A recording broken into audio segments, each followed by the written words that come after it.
Assalamualaikum, all my dear students. Today we are here again with a new video for Standard 10. ये video Mumbai महानगर पालिका के virtual class की तरफ से पेश किया जा रहा है। मैं Ansari Rashid Akhtar 10th standard English के एक नए लेसन के साथ। तो चलिए शुरू करते हैं आज का हमारा lesson.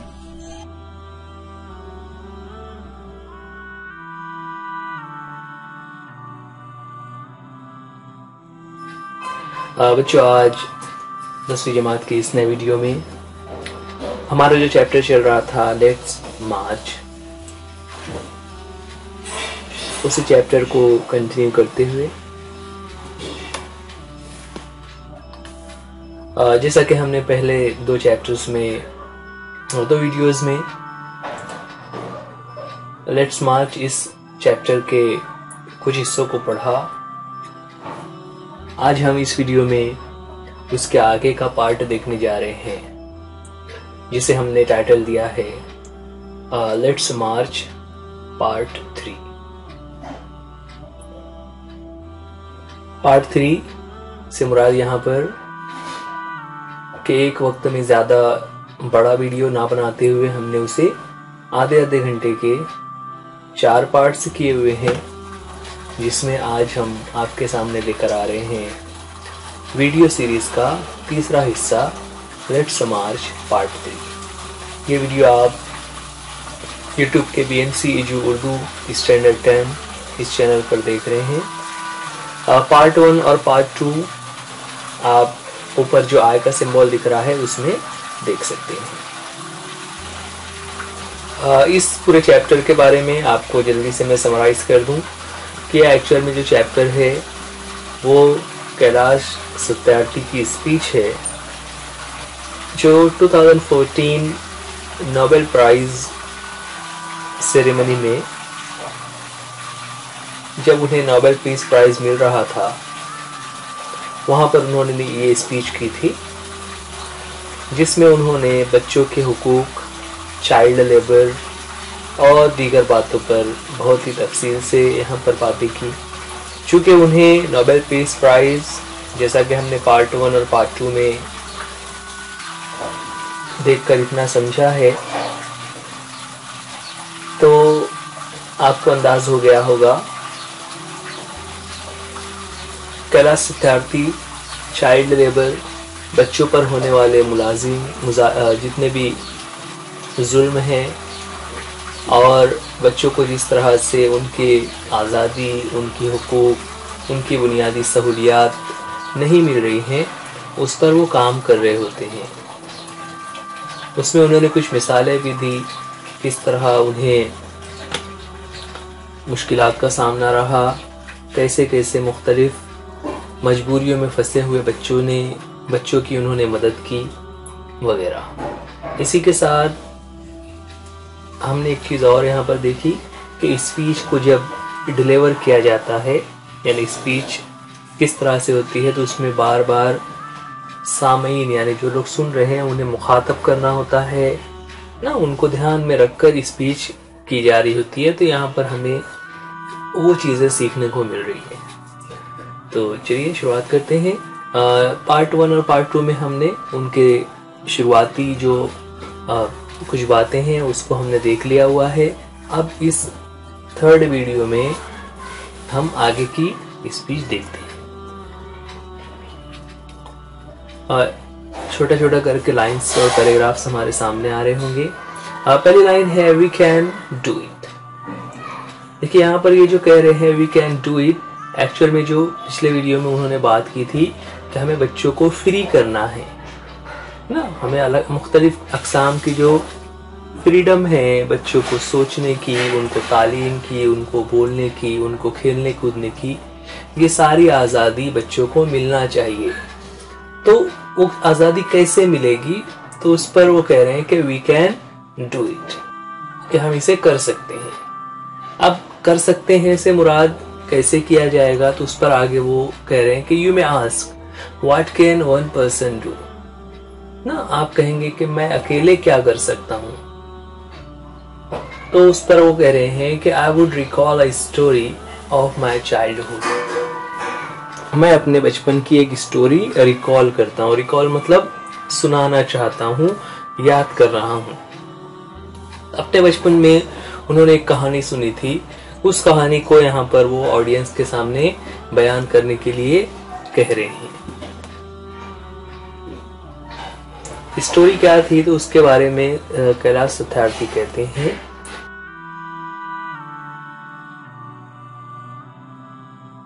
A heavy fire had broken out in the forest. Okay? A heavy fire had broken out. Broken out का मतलब होता है आग लग जाना या शुरुआत हो जाना। कि एक हेवी फायर यानी बड़ी आग लग गई थी इन द फॉरेस्ट, जंगल में। अब जंगल में आग जब लगती है तो बच्चों आपने सुना होगा, अक्सर अखबारात में खबरों में आता है कि जंगल में आग लग जाती है। जब जंगल में आग लगती है तो वो जल्दी रुकती नहीं है और जितने भी जानवर, परिंदे और पेड़ पौधे सभी उसकी लपेट में आ जाते हैं और जलकर खत्म हो जाते हैं। तो अरे heavy fire had broken out in the forest, बहुत बड़ी आग जंगल में लग गई थी। अब उस आग लगने की वजह से हुआ क्या कि all the animals were running away, including lion, the king of the forest. ठीक है, सभी जानवर भाग रहे थे, यहाँ तक के जो किंग ऑफ द फॉरेस्ट यानी लायन है वो भी उन लोगों में इंक्लूडिंग था। इंक्लूडिंग यानी वो भी शामिल था, से मुराद वो भी भाग रहा था, सभी भाग रहे थे। अब सभी जानवर जब वहां उस जंगल में भाग रहे थे, क्यों भाग रहे थे? ताकि वो जंगल से निकलकर अपने आप को किसी महफूज मकाम पर ले जा सके, किसी महफूज जगह पर वो अपने आप को वहां से हटा ले। तभी वहां पर suddenly then he saw a tiny bird rushing towards the fire ना। तभी अचानक से उस लायन ने क्या देखा? A tiny bird rushing towards the fire, एक छोटी सी चिड़िया है, एक छोटा सा परिंदा है ना। Tiny means very small, rushing towards the fire, और वो आग की तरफ जा रहा है। अब ये थोड़ा अजीब सा था ना कि सारे जानवर और परिंदे जंगल से भाग रहे हैं, लेकिन ये चिड़िया जो है वो जंगल की तरफ जा रही है। तो उस लायन ने उससे पूछा, he asked the bird what are you doing, कि तुम ये क्या कर रहे हो, यानी तुम इस तरफ क्यों जा रही हो? To the lion's surprise, the bird replied. ना, जो बर्ड का रिप्लाई यानी जो आंसर था उस सवाल के जवाब में उस परिंदे ने जो कहा, उस बात ने लायन को बहुत सरप्राइज किया। उसने क्या कहा? I am going to extinguish the fire. I am going to extinguish the fire. मैं इस आग को बुझा रही हूँ, मैं इस आग को बुझाने की कोशिश कर रही हूँ ना। Going to extinguish the fire, मैं इस आग को बुझाने जा रही हूँ। extinguish यानी आग को बुझा देना, आग को ठंडा कर देना। अब देखिए यहाँ पर किस तरह से एक छोटा सा परिंदा है और वो देखा, जैसे उसने ये कहा, the lion laughed and said, how can you do it keeping just one drop of water in your beak? ना, शेर ने हंसते हुए कहा, पहले तो शेर हंस दिया कि अरे एकदम कैसी बात कर रही हो, और आगे उसने कहा, how can you do it keeping just one drop of water in your beak, कि अपनी चोंच में, अपने बीक यानी चोंच में एक बूंद पानी लेकर तुम किस तरह से इस आग को बुझाओगी। है ना, हमें भी सोचने वाली बात है कि एक छोटा सा परिंदा है, वो आग को कैसे बुझा सकता है। लेकिन जो बर्ड ने जवाब दिया वो बहुत हैरत अंगेज था। द बर्ड वॉज एडमंट, एडमंट यानी जिद्दी होना, बिल्कुल फर्म होना, नहीं कि मुझे अपना काम करना है। She said, I am doing my bit. क्या कहा उसने? I am doing my bit, यानी मैं अपने हिस्से का काम कर रही हूँ। मैं अपनी हैसियत के हिसाब से मैं जितना काम कर सकती हूँ मैं उतना कर रही हूँ। तो देखिए यहाँ पर इन्होंने ये मिसाल दी। क्या मिसाल समझ में आ रही है कि हमें ये नहीं सोचना चाहिए कि हमारा मुकाबला किन लोगों से है, हम किस चीज का सामना कर रहे हैं, बल्कि हमें I am doing my bit, मुझे अपना हिस्सा अदा करना है। इस बात को ध्यान रखना चाहिए। ठीक है, आगे कहते हैं कि 18 years ago millions of individuals marched across the globe। ना 18 साल पहले एक मुहिम चली थी जब बहुत सारे लाखों की तादाद में अफराद है ना, इंडिविजुअल यानी लोग, मार्च्ड अक्रॉस द ग्लोब, सारी दुनिया में उन्होंने मार्च किया था, एक मोर्चा निकाला था, and demanded a new international law for the abolition of worst form of child labour, and it has happened, we did it, millions of individuals did it. ठीक है, उन्होंने क्या कहा था कि जितने भी ममालिक में बच्चों पर जुल्म हो रहा है या बच्चों को मजदूरी या काम पर लगाया जाता है, उसको एबॉलिशन के लिए, एबॉलिश कहते हैं खत्म करना, उसके लिए इंटरनेशनल लॉ होना चाहिए, कानून होना चाहिए जो सारे ममालिक में उसका इस्तेमाल किया जा सके, सारे ममालिक उसको माने।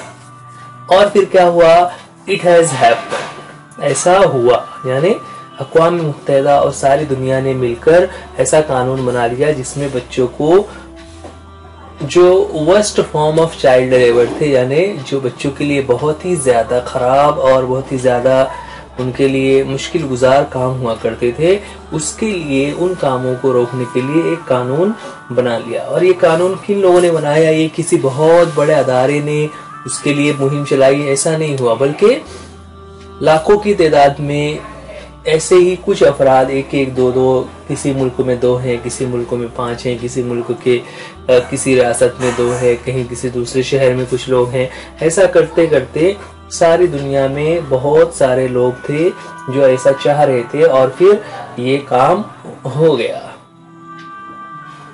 तो जब इस तरह अगर वो लोग सोचते कि हमें पहले अपना एक टीम बनानी चाहिए, फिर काम करना चाहिए, तो शायद ये मुमकिन नहीं होता। लेकिन सब लोगों ने अपने अपने मकाम पर, अपने अपने शहर और जगह में रहते हुए इस काम को करना शुरू किया और वो चीज अपने मकाम तक पहुंची। आगे कहते हैं, friends we live in an age of rapid globalisation. क्या कह रहे हैं, we are connected through high speed internet. हम लोग ग्लोबलाइजेशन के दौर में ना, ग्लोबलाइजेशन ये टर्म आपने कई बार सुनी है ना, जिसे उर्दू में आलमगीरियत कहते हैं, जिसका मतलब ये होता है कि अब सारी दुनिया एक दूसरे से कनेक्ट हो गई है, कारोबार के ताल्लुक से हो या रवाबित के ताल्लुक से या सफर के ताल्लुक से। पहले जमाने में ये काम काफी मुश्किल था, जब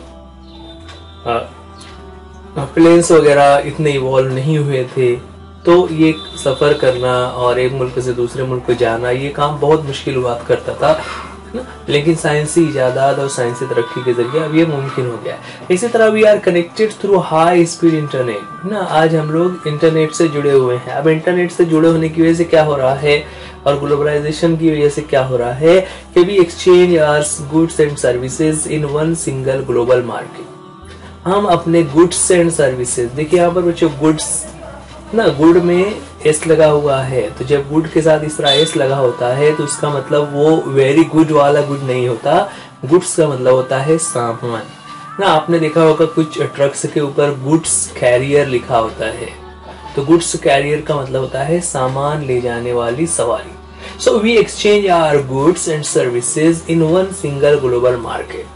हम लोग एक पूरी जो दुनिया बन गई है ना, जैसे अभी हम लोग देखते हैं ऑनलाइन में अमेज़न, फ्लिपकार्ट, अलीबाबा, इस तरह के बहुत सारे वेबसाइट्स हैं जहां पर हम किसी भी मुल्क से कोई सा भी सामान ऑनलाइन परचेस कर सकते हैं और कुछ दिनों में वो सामान हमारे घर पर आ जाता है।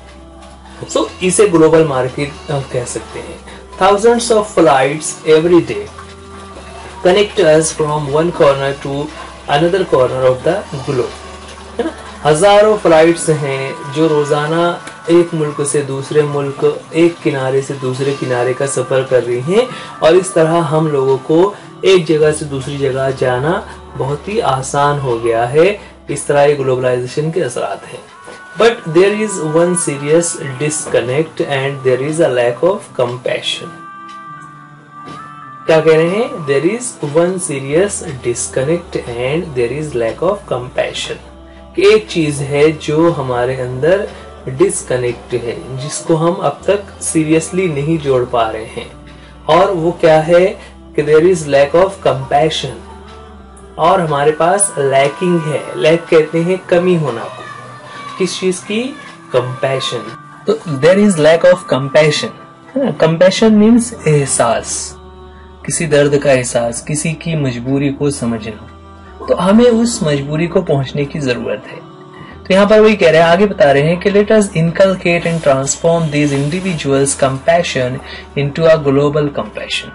कि ये जो कुछ अफराद हैं जिन्होंने इसके लिए काम करना शुरू किया था, उन्होंने उनके जो एहसासात हैं, जो कंपैशन है, उसको हमें ग्लोबल कंपैशन में ट्रांसफॉर्म करना होगा, चेंज करना होगा, और उसे इनकलकेट करना होगा। इनकलकेट करना मतलब होता है किसी अच्छी चीज को बढ़ावा देना, किसी आदत को, किसी सोच को बढ़ावा देना। तो एक तरीके से वो मैसेज दे रहे हैं ऑडियंस को कि हमें जो है इन ख्यालात को आगे बढ़ाना चाहिए। लेट अस ग्लोबलाइज कंपैशन, कि लोगों के दर्द को समझने का जो एहसास है उसे हमें ग्लोबलाइज कर देना चाहिए, सारी दुनिया के मुख्तलिफ मुल्कों में उसे फैलाना चाहिए। उसके बाद आगे उन्होंने गांधी जी के कॉल से एग्जाम्पल ली है। कहते हैं कि Mahatma Gandhi said, If we are to teach real peace in this world, we shall have to begin with the children. Gandhi ji ने एक मर्तबा अपने अक़वाल में उन्होंने कहा हुआ है कि अगर हमें दुनिया में पीस चाहिए, अमन चाहिए, तो हमें इसकी शुरुआत बच्चों से करना चाहिए। कि अगर हम दुनिया को अमन सिखाना चाहते हैं, दुनिया में अमन अमान कायम करना चाहते हैं, तो हमें इसकी शुरुआत बच्चों से करना चाहिए। उसके आगे कैलाश सत्यार्थी कहते हैं कि आई हम्बली ऐड, हम्बली यानी बहुत ही इंकिसारी के साथ मैं उसमें एक चीज ऐड करना चाहूंगा। वो क्या है? Let us unite the world through the compassion for all children, कि इस पूरी दुनिया को यूनाइट कर देना चाहिए, जोड़ देना चाहिए थ्रू द कंपैशन, एक इस दर्द के एहसास के साथ फॉर आवर चिल्ड्रन, जो हम अपने बच्चों के लिए सोच रहे हैं, कि इन बच्चों के दर्द को समझने का एहसास उनके लोगों में आ जाए। आगे कहते हैं, I ask whose children are they who stitch football, who stitch footballs yet never played with one। ना ये किसके बच्चे हैं जो फुटबॉल को स्टिच करते हैं? स्टिच यानी सीना, टांके लगाना। जो फुटबॉल को सीते तो हैं, यानी वो फुटबॉल के कारखानों में काम कर रहे हैं। Yet never played with one, लेकिन आज तक उन्होंने किसी फुटबॉल से खेला नहीं है। आगे बता रहे हैं, whose children are they who harvest cocoa yet have never tasted chocolate। ना जो चॉकलेट बनाने के लिए जिस फसल को उगाया जाता है कोकोआ की, उस कोकोआ को हार्वेस्टिंग करने के लिए, उसकी खेती करने के लिए जो बच्चे काम करते हैं, आज तक उन लोगों ने कभी भी चॉकलेट को टेस्ट नहीं किया हुआ है। ये किसके बच्चे हैं? whose children are they, ना ये किसके बच्चे हैं? who are dying of Ebola, ना जो एबोला डिसीज की वजह से मर रहे हैं, जिनकी अमवात हो रही है। ना एबोला जिस तरह आजकल कोरोना वायरस चला हुआ है, एबोला की वबा इसी तरह से फैली हुई थी। Whose children are they who are kidnapped and held hostage, ना ये किसके बच्चे हैं जिनको किडनैप कर लिया हुआ है या जिनको हॉस्टेज बनाया हुआ है। हॉस्टेज एक्चुअल में क्या होता है? किसी को ब्लैकमेल करने के लिए किसी को पकड़ के रखना। तो ये किसके बच्चे हैं? यानी यहाँ पर ये जो बार बार उन्होंने सवाल किया कि whose children, whose children, whose children, ये इस बात पर जोर देने के लिए है कि ये जो अलग अलग किस्म के बच्चों पर जुल्म हो रहा है वो सब किसके बच्चे हैं? तो आगे वो खुद ही जवाब दे रहे हैं कि they are all our children, वो तमाम बच्चे हमारे अपने हैं ना। तो हमारे अपने बच्चे हैं, इसलिए हमें उनकी हिफाजत भी करना होगी, हमें उनकी देखभाल भी करना होगी, हमें उनको इन मुश्किलात से निकालना भी होगा। तो देखिए यहाँ पर ये जो whose children they are, whose children they are, whose children are they, ये जो बार बार क्वेश्चन यूज किया हुआ है, ये अपनी बात में जोर देने के लिए, लोगों को उस बात पर एग्री करने के लिए इस तरह से ये तरीका उन्होंने इख्तियार किया। आगे बता रहे हैं, I remember an 8-year-old girl we rescued from intergenerational forced labour from stone quarrying, है ना। देखिए यहाँ पर आगे अब क्या बता रहे हैं कि उनको एक वाकया याद आ रहा है जब उन्होंने एक 8 साल बच्ची को रेस्क्यू किया था। रेस्क्यू किया था से मुराद यहाँ पर उनको उसको आजाद कराया हुआ था। किस चीज से आजाद कराया था? जो स्टोन क्वेरीज किया गया, पत्थर तोड़ने का काम करती थी, और वो भी इंटर जनरेशनल का मतलब होता है कई जनरेशन से, कई नस्लों से, यानी उनके माँ बाप भी वही काम करते थे तो वो बच्चे भी वही काम कर रहे हैं। ऐसे मुश्किल काम में जिसमें बहुत ही ताकत और तवानाई के साथ साथ सख्त हाथों की जरूरत होती है, ऐसे पत्थर तोड़ने के काम में वो बच्ची लगी हुई थी। तो उसे राइटर और उनकी टीम ने आजाद करवाया। When she was sitting in my car right after her rescue, she asked me, ना जब उसे वहां से उन लोगों ने आजाद कराया, वहां से छुड़ा लिया और वो राइटर की कार में बैठी हुई थी, तो वहां पर आने के बाद उन्होंने पूछा, उस लड़की ने सवाल किया, Why did you not come earlier? ना आप लोग जल्दी क्यों नहीं आए? जल्दी क्यों नहीं मतलब इतने वक्त लगा दिया, हम बच्चे यहाँ पर इतने सालों से काम कर रहे हैं, आप लोग पहले क्यों नहीं आए? तो ये एक झिझोड़ने वाला सवाल होता है जब कोई मजलूम आपसे इस तरह से पूछता है। हर एंग्री क्वेश्चन स्टिल शेक्स मी, ना उसका जो क्वेश्चन था वो अब भी मुझे शेक कर देता है, मतलब मैं कांप जाता हूँ उस सवाल को सोचकर। And has the power to shake the whole world, और उसके इस सवाल में इतनी ताकत है कि वो पूरी दुनिया को हिला कर रख दे। एक मजलूम लड़की, एक छोटी सी बच्ची है, वो पत्थर तोड़ने का काम कर रही है, तो ये दुनिया के लोग क्या कर रहे हैं जो अपने आप को बहुत ज्यादा तरक्की याफ्ता आजाद ख्याल मानते हैं, ये सब दुनिया के लोग कहाँ हैं?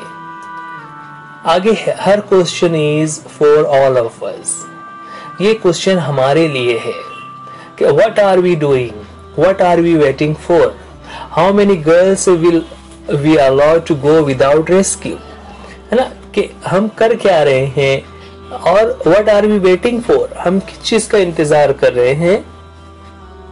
How many girls will we allow to go without rescue, और ऐसे कितने बच्चे होंगे जो हमारे रेस्क्यू के बगैर ही चले जाएंगे, यानी हम ऐसे बच्चों को बचा ही नहीं सकते, है ना। रेस्क्यू के लिए हमें जब तक उनके बारे में मालूम पड़ेगा हम जाएंगे वहां करेंगे, लेकिन जिनके बारे में हमें मालूम ही नहीं हो रहा है तो हम उनको कैसे बचा सकेंगे? तो ऐसे कितने बच्चे होंगे? Children are questioning in our inaction, children are questioning our inaction and watching our action, ना। अब बच्चों ने हमारे इनएक्शन को, इनएक्शन का मतलब होता है बेअमली को, यानी हम जो कोई एक्शन नहीं ले रहे हैं उसका अपोजिट हो जाता है इनएक्शन, कि हम जो कोई काम नहीं कर रहे हैं तो बच्चे हमारे इस काम ना करने पर सवाल कर रहे हैं। And they are watching our action, और वो हमारे एक्शंस को देख भी रहे हैं कि हम क्या कर रहे हैं। We need collective actions with a sense of urgency.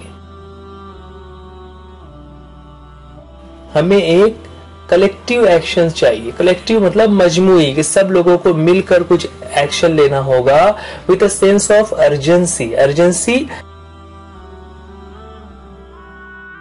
यानी जो काम बहुत अर्जेंट हो, जिसको बहुत ज्यादा अव्वलियत देकर अर्जेंट में करने की जरूरत है, इस सोच के साथ हमें इस पर काम करना होगा।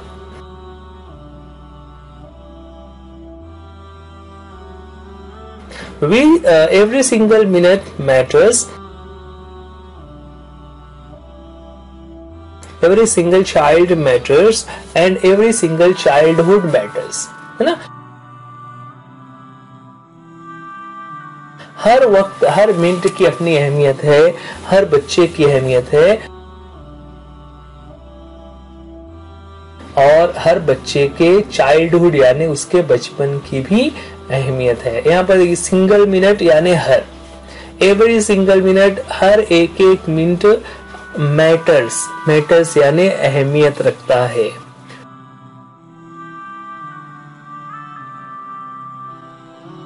तो इस तरह ये कैलाश सत्यार्थी जो है अपनी स्पीच को जारी रखे हुए हैं। जिसमें वो सारी दुनिया के लोगों को झिझोड़ रहे हैं कि हमें बच्चों के लिए काम करना चाहिए। इसका और भी एक पार्ट है जो हम लोग नेक्स्ट वीडियो में देखेंगे, जो हमारे इस चैप्टर का लास्ट वीडियो होगा, चैप्टर लेट्स मार्च का पार्ट 4, जो जल्द ही इसी चैनल पर अपलोड किया जाएगा।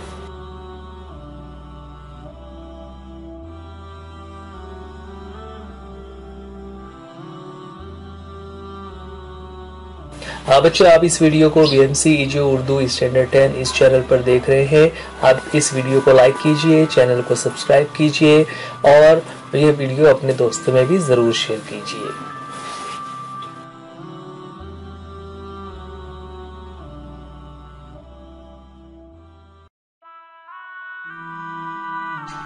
सो डियर स्टूडेंट्स, आज के लिए इस वीडियो में इतना ही। उम्मीद करते हैं ये लेसन आपको समझ आ गया होगा। वीडियो देखने के लिए थैंक यू। अल्लाह हाफिज, गुड बाय।